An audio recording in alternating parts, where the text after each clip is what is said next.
He feared not enemies, but his own children. In a kingdom draped in gold and silence, torches burned low, their smoke curling like whispers of prophecy.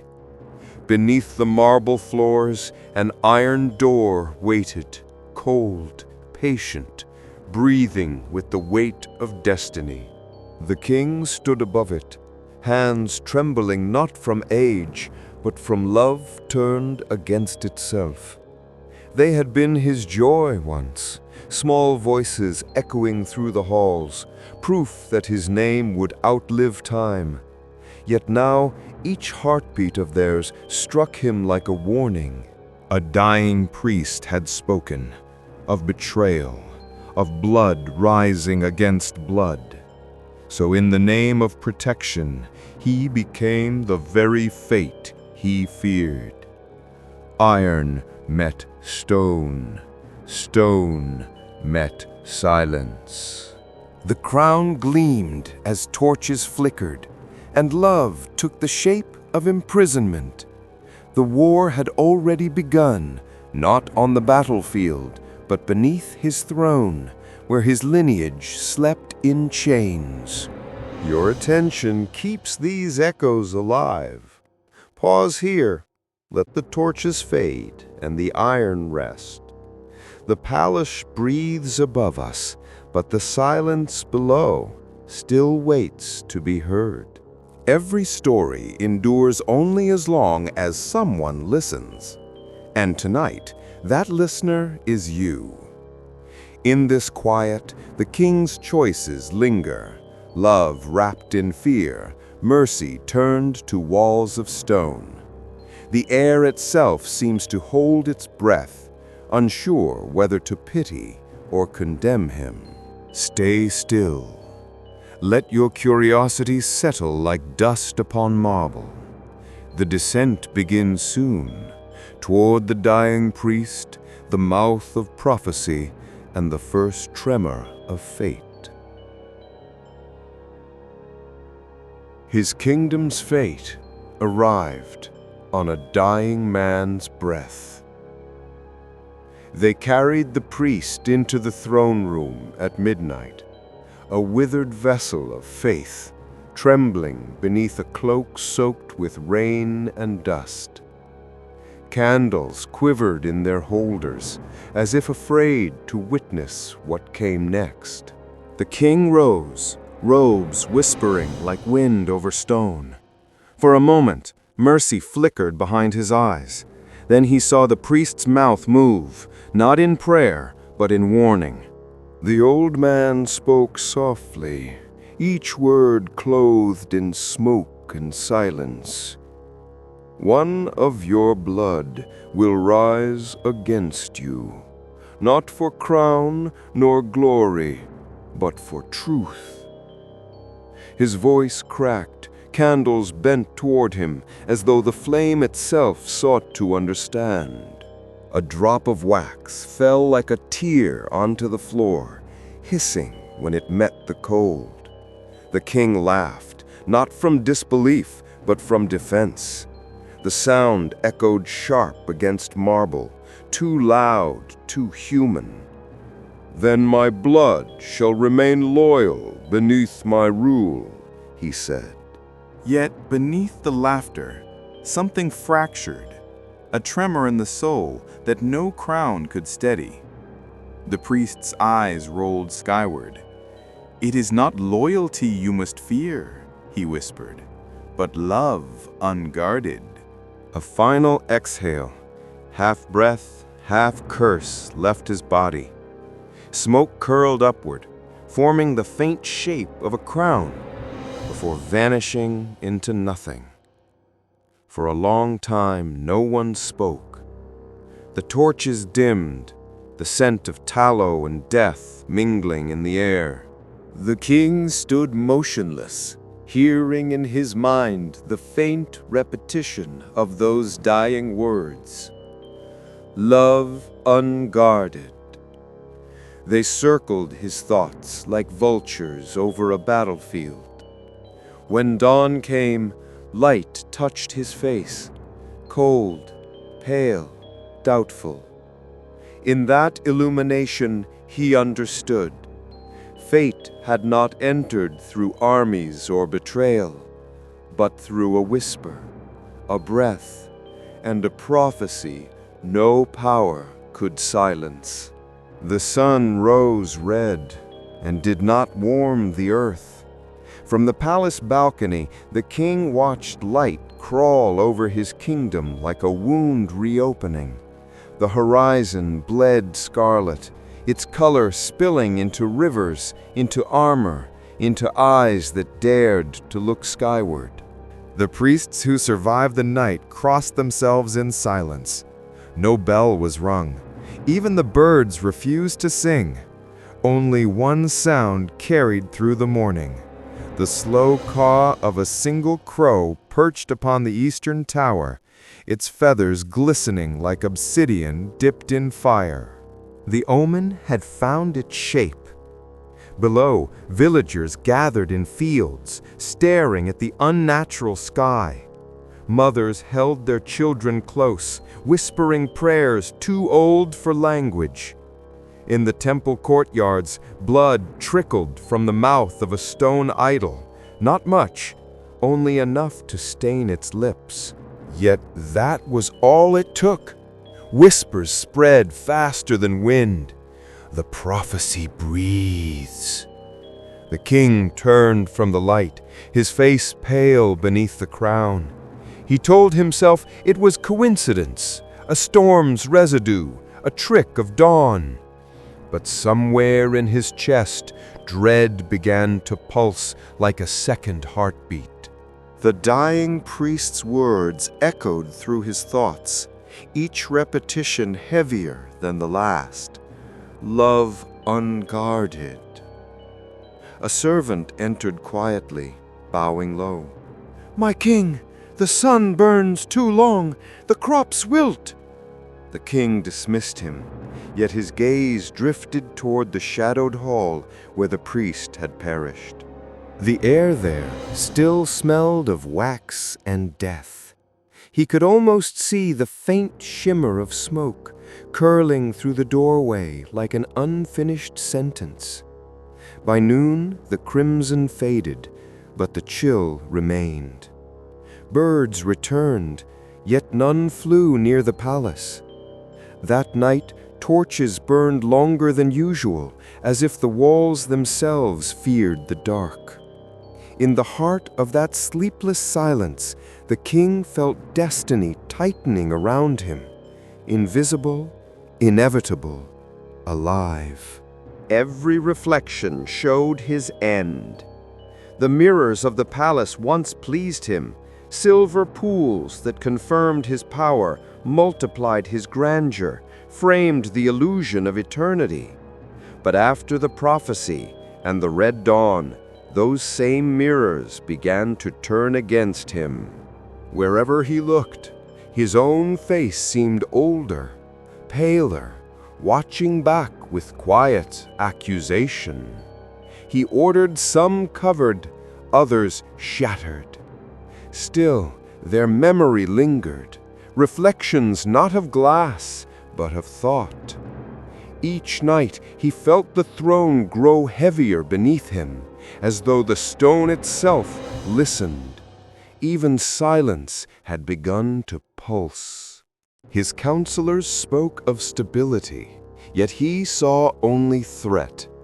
Every glance from his sons carried omen. Every smile from his daughters concealed betrayal. The priest's words had planted roots, spreading unseen through every corridor. He began visiting the lower chambers at night, tracing walls, counting breaths, measuring distances between comfort and confinement.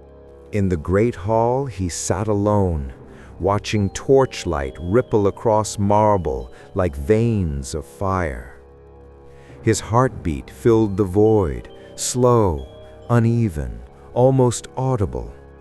He imagined footsteps in empty corridors, shadows that did not belong to anyone living. Then came the dream. He stood before the throne, but it was not him seated there. It was one of his own children, their face hidden by light. When he woke, his hands trembled around the hilt of a sword he did not remember drawing. By morning, fear had ripened into certainty. He would not wait for destiny to strike. He would build walls to cage it. Beneath the palace, he ordered a chamber to be designed, silent, absolute, eternal, a place where no prophecy could reach. The throne gleamed that day, untouched by dust. Yet within the shine, faint and warped, another reflection waited, patient as guilt. The workers bowed low, uncertain whether they built a prison or a temple. He called it protection. They called it madness behind closed doors. Each stone was chosen by the king himself, its texture examined beneath torchlight, its weight tested in his palms. He believed that precision could outwit prophecy, that fate, like architecture, could be contained if measured correctly. No light, no sound. Walls thick enough to swallow breath, ceilings arched like the ribs of a beast meant to devour memory. Days bled into nights, hammers striking in slow rhythm, echoing through the earth like a heartbeat buried alive. The king watched from the shadows, eyes rimmed with sleepless devotion. He imagined the sound of stone sealing destiny, every echo another verse in his hymn of control. Dust clung to his skin like absolution. He no longer attended court, no longer looked upon his children's faces. The throne above gathered cobwebs, but beneath it, creation thrived, a sanctuary for fear disguised as love. One night, when the final corridor took shape, he walked its length alone. Torches hissed against the damp walls, light flickering over wet stone that shimmered like skin. He whispered to himself, "Here, fate cannot breathe." His voice came back to him distorted, not an echo, but an answer. He stood still. Even silence had learned to mock him. Yet when he climbed back to the world above, he carried a strange peace. The dungeon was almost finished. Salvation, he thought, required only one more act, the sacrifice of comfort. He named the stones after his children. Each one he touched with reverence, as though the cold weight in his palm could carry memory, innocence, or forgiveness. The torch beside him flickered gently, its flame bending toward the walls like a witness unwilling to judge.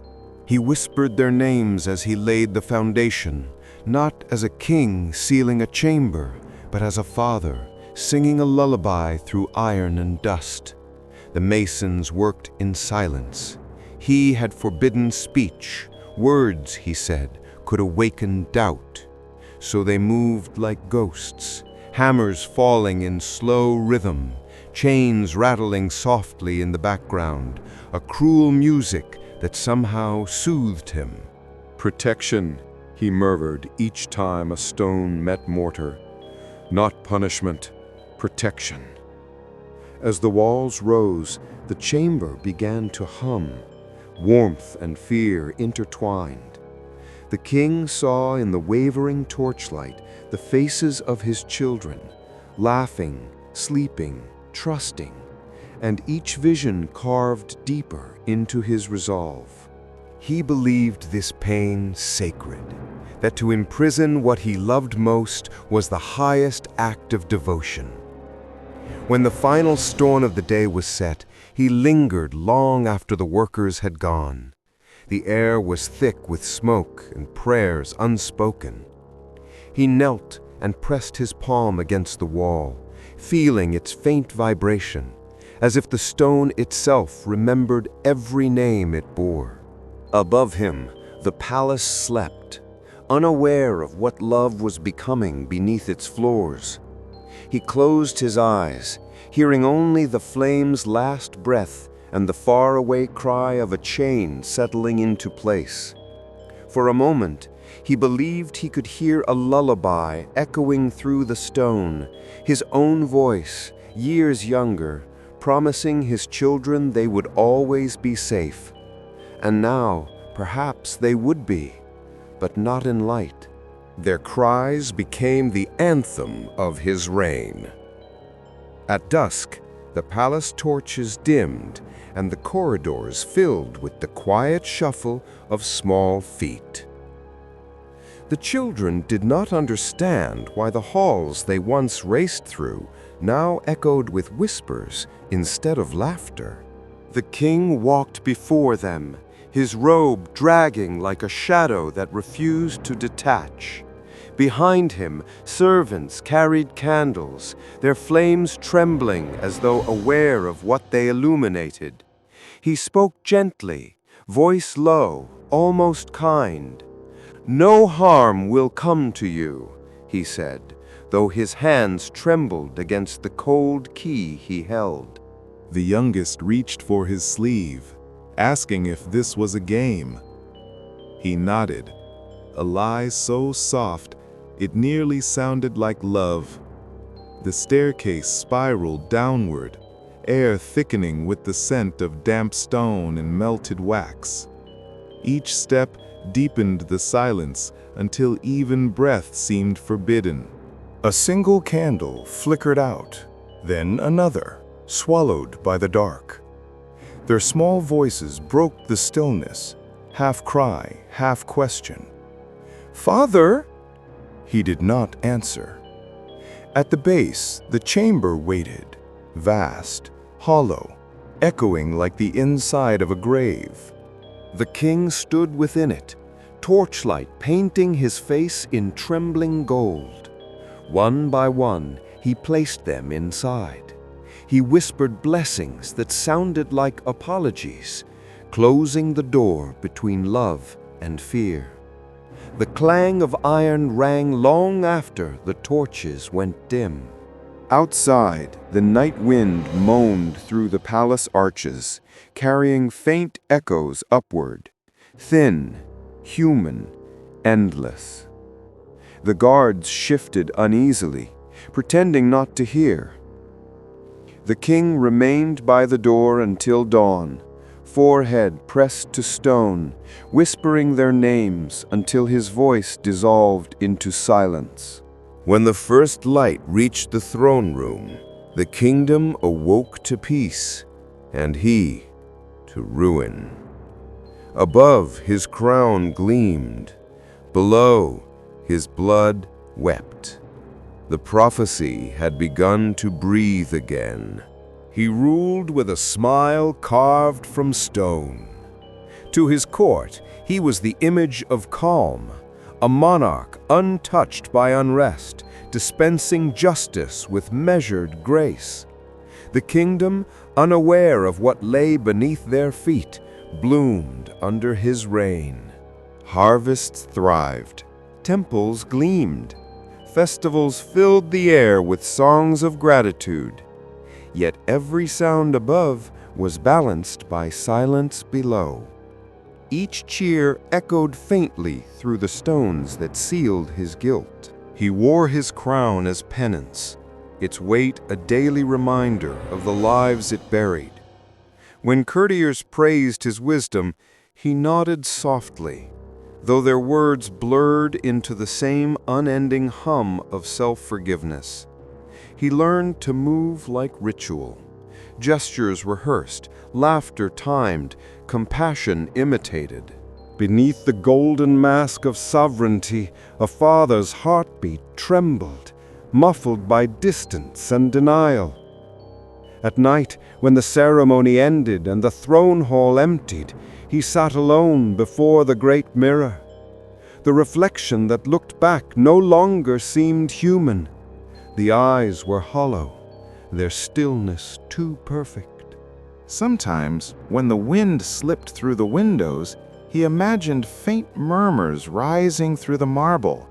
Not cries, not words, but a rhythm like breathing from another world.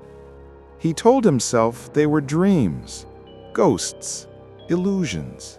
Yet each morning, the palace birds refused to perch upon the roof. The gardens grew pale, as though light itself feared to linger. Still, he smiled, the same polished expression the kingdom adored, sculpted not from joy, but from necessity. Years passed, and the people named him the Silent King. They saw serenity. They never saw the fracture beneath. But one person began to notice. The Queen, once radiant with trust, started to watch him in the quiet between prayers. Her gaze lingered too long. Her silence, too, began to change shape. She wept for children the world believed never born. In the palace chapel, far from eyes and ceremony, the Queen knelt before a single candle. Its flame wavered in the breath of her sobs, stretching, shrinking, then burning steady again, like a fragile truth refusing to die. She wore her mourning not in black, but in silence. Servants spoke of illness. Courtiers whispered of melancholy. None dared to ask why her prayers lasted until dawn, too real to be dreams. Her hands clutched the edge of the altar, knuckles white, breath trembling. My children! Though no one had ever told her they existed long enough to be mourned, yet a mother's body remembers what the world forgets. She began lighting more candles, one for each absence she could not name. Soon the chapel glowed like a constellation of sorrow. Sometimes, when the palace grew still, she heard faint echoes rising through the stones, soft, human sounds, too real to be dreams. Her hands clutched the edge of the altar, knuckles white, breath trembling. My children! Though no one had ever told her they existed long enough to be mourned, yet a mother's body remembers what the world forgets. She began lighting more candles, one for each absence she could not name. Soon the chapel glowed like a constellation of sorrows. The courtiers noticed her pallor, her refusal to attend feasts, her gaze that lingered toward the floors beneath their feet. Rumors bloomed like rot, that the Queen prayed for the dead, that the king's peace was built on something unspoken. Every storm carried the sound of children crying. It began as superstition, murmured between market stalls, whispered across the wells. When thunder rolled over the capital, people swore they heard faint voices within the wind, small and rhythmic, rising and fading like prayers gone astray. The priests denied it. The court dismissed it. But the farmers in the fields and the mothers at their windows listened differently. They knew the sound of truth disguised as weather. At night, the church bells swayed without touch, their echoes trembling across rooftops like a heartbeat searching for a body. Dogs howled, birds fled. Even the fountain shivered when lightning struck the palace spire. The kingdom's peace, once its pride, began to taste like unease. Stories spread like vines, that the king had angered the gods, that something beneath the marble hungered for light. Some claim they saw mist rising from the palace ground, thin, gray, shaped almost like hands. The guards laughed until the chains in the dungeon rattled on nights without wind. After that, no one laughed again. In taverns, the old spoke of the prophecy. Blood will rise against blood. They said destiny, once buried, was clawing its way upward through the earth. Even those who loved their king began to lower their voices when speaking his name. Meanwhile, the queen's candles kept burning, their smoke curling through corridors like restless souls. Servants avoided her gaze, afraid she might see what they dreamed. Fear, like dust, settled on everything. The king increased patrols, forbade gossip, ordered the bells silenced. Yet the silence itself became the loudest sound of all, a void that filled every heart with the same terrible knowing. Something beneath them was alive. And when the next storm came, the people did not pray for mercy. They simply listened. He dreamt of doors that never stopped knocking. Every night they came, the same corridor, the same sound. A hollow rhythm, gentle at first, then urgent, echoing through his sleep until it blended with the rain against his window. In the dream, the palace dripped with water that smelled of iron. The doors he'd sealed long ago trembled under invisible fists. Behind them, voices, soft, pleading, too familiar. He would reach for the key, but his hands were always empty. Awakening brought no relief. The world outside the window wept the same as in his dreams. Rain traced lines down the glass, like tears too old to fall. He sat upon his bed, crown abandoned on the table, and listened.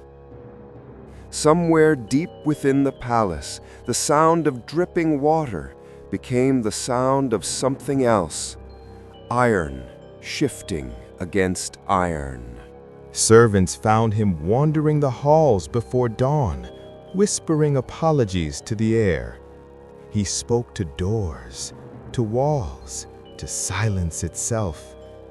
"I only meant to protect," he muttered. The corridors, damp and cold, offered no reply. His guilt had learned to speak in echoes, and those echoes now ruled him more completely than any crown. He stopped attending council. He avoided mirrors again. Even sunlight seemed to judge him, cutting through the curtains in narrow blades. At night, thunder crawled over the palace roof, and each strike felt like the heartbeat of the dungeon below. On the seventh night, as rain hammered the gates, he dreamt once more. But this time, the knocking stopped. In its place came breathing, slow, near. He turned toward the sound and saw not ghosts, but children standing in water up to their knees, eyes open, waiting. "Father," they said. He reached out and woke screaming. Outside, a monk from the borderlands approached the palace gates, robes soaked, face pale as ash. He carried with him a truth the king could no longer outrun. The end he feared was only the truth he denied. The monk was ushered into the throne room at dawn, soaked, trembling, his eyes clouded not by madness, but by vision. The king recognized him at once, the last disciple of the dying priest. He carried no weapon, only a small wooden cross, darkened by rain and time. When he bowed, smoke from the torches curled between them, gray and slow like breath made visible. "My lord," the monk began, "you built a tomb where a temple should have stood." His voice was gentle, yet every word struck like judgment. The king's fingers tightened against the armrest. "Your priest's curse has bled through my house," he said. "My children are gone. My soul is ash." The monk shook his head. "No curse, only truth. The prophecy spoke not of your death, but of your awakening. It warned that one born of your blood would rise against your blindness, not in rebellion, but in revelation." He lifted the cross. A drop of rain slid down its arm, glimmering like blood. "You feared love unguarded, yet love was the only key that could free you." The torches hissed. Smoke thickened until the air itself seemed to breathe. The king's eyes blurred. He remembered the priest's final words. "It is not loyalty you must fear, but love unguarded." He had mistaken love for threat, protection for salvation, fear for faith. The prophecy had not condemned him to death. He had condemned himself to misunderstanding. He rose slowly from the throne, the hall tilting, the crown heavy with years of silence. "Then it is not fate I am imprisoned," he murmured, "but truth." The monk nodded once. "And truth," he said, "never dies quietly." Outside, thunder rolled like a verdict. The king turned toward the staircase that led below, the same descent he once forced upon innocence. Each step now echoed, not with power, but with repentance.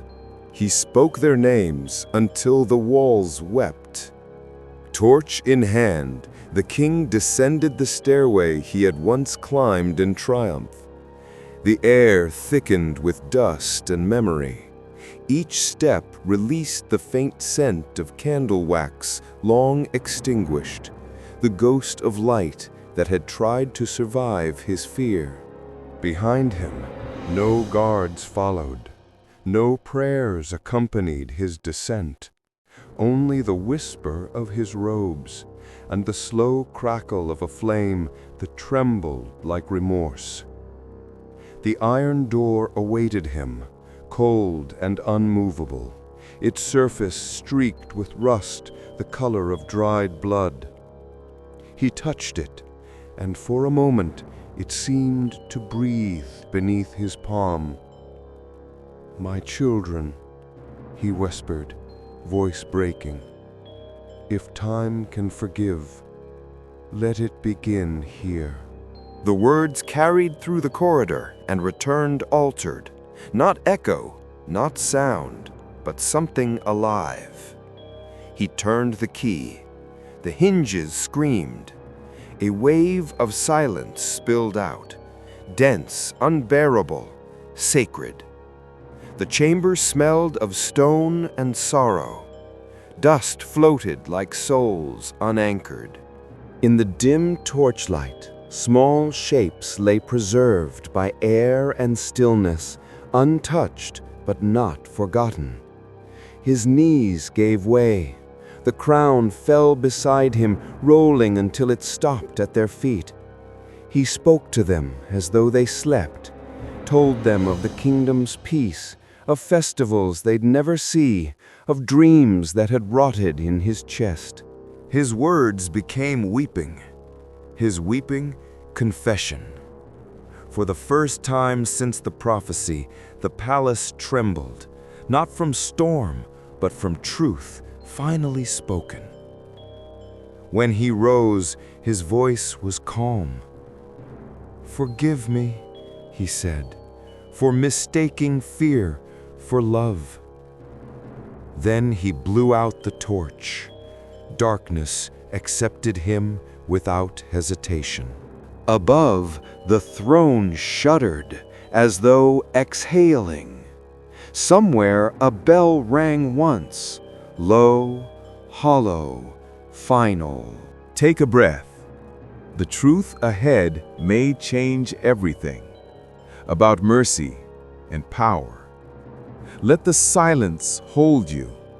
This is the stillness before revelation.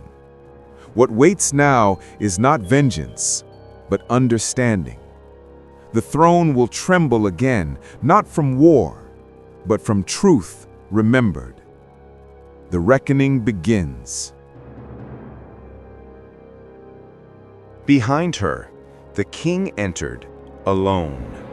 No crown, no guard, no defense. Only a face stripped of every illusion. The crowd parted like water, their silence heavier than judgment. He sank to his knees, eyes fixed on the light that now filled the chamber. What had begun as punishment had become a revelation. His walls had not contained destiny.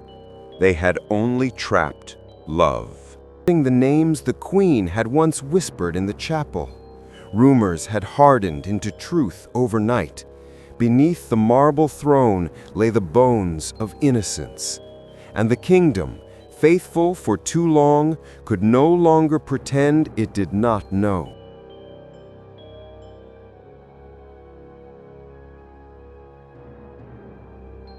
The queen stood at the balcony, veil torn away, face pale but unflinching.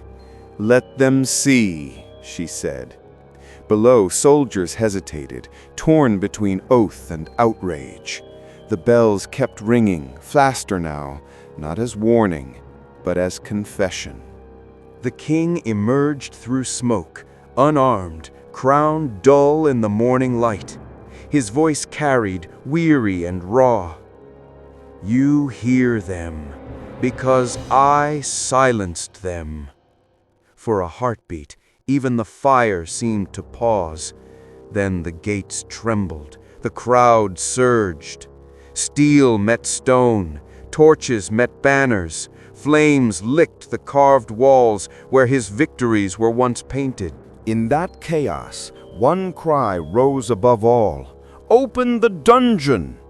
The words rippled outward, uniting fear and fury until the palace itself seemed to move with them.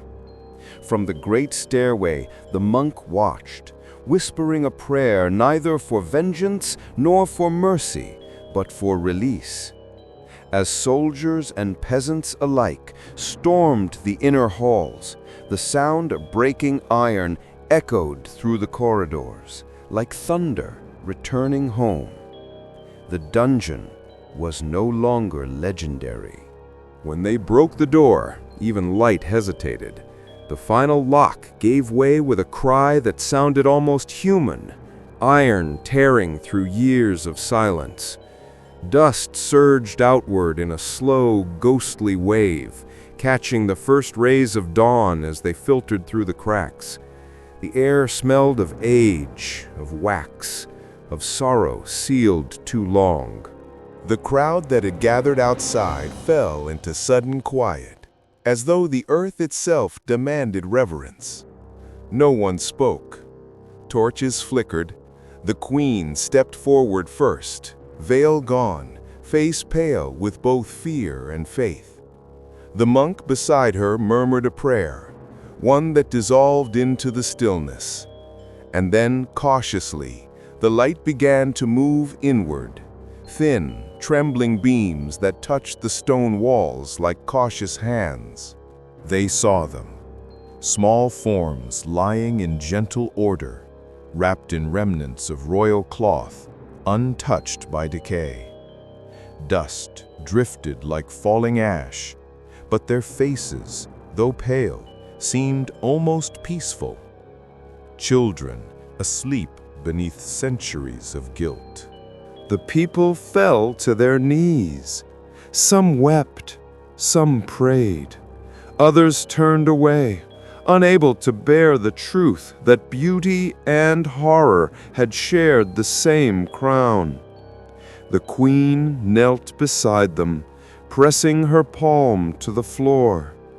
"They waited," she said. "They never stopped waiting."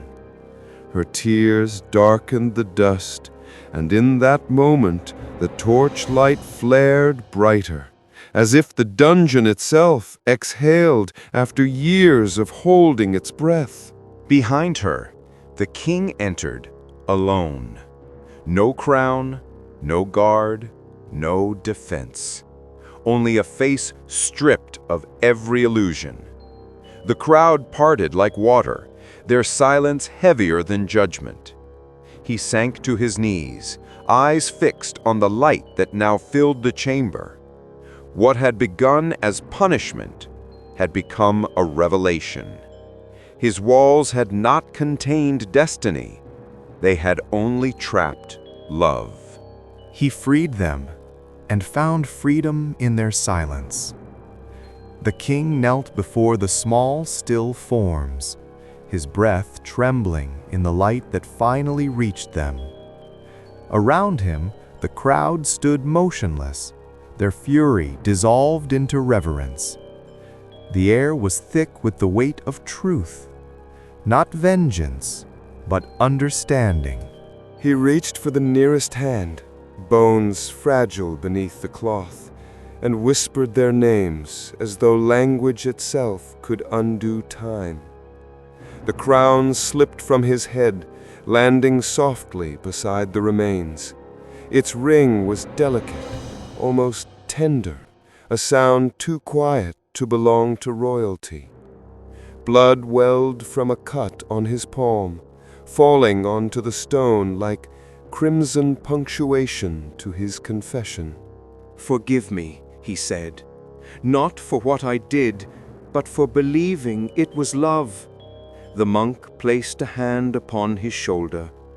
"The prophecy is fulfilled," he murmured, "not in death, but in truth revealed." The king smiled faintly, the first honest expression his face had worn in years. His eyes turned upward toward the faint shaft of light where dust shimmered like souls taking flight. As the silence deepened, his body swayed. The crowd moved closer, but did not touch him. It felt wrong to interrupt his peace.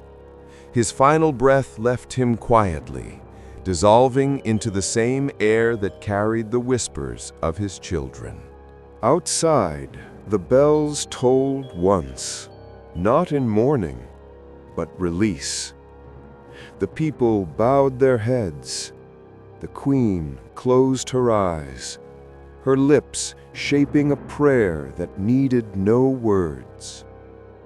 When they carried him from the dungeon, his crown remained behind, half buried in dust, glinting in the light like a forgotten truth rediscovered. In that stillness, prophecy and mercy became one. The palace stands quiet now, marble fractured, torches cold. They say the king died kneeling, his crown beside the chains he forged. Some call it justice, others mercy. But perhaps it was simply the end of fear. The kingdom breathes again, though softly, as if aware that peace too can be fragile. Because every heart that tries to outlive its guilt builds its own dungeon, and within it the softest voices whisper the same truth: love cannot be locked away. Power can command loyalty, silence rebellion, even reshape faith. But it cannot cage compassion. The prophecy was never curse, but mirror. It showed him what power cannot protect and what only truth can free. His name fades from history, but not his echo. It lingers still, in stone, in song, in every heartbeat that trembles between love and control. And if one listens closely, beneath the weight of every throne, one may still hear the faintest sound, the breathing of mercy, waiting to be heard again.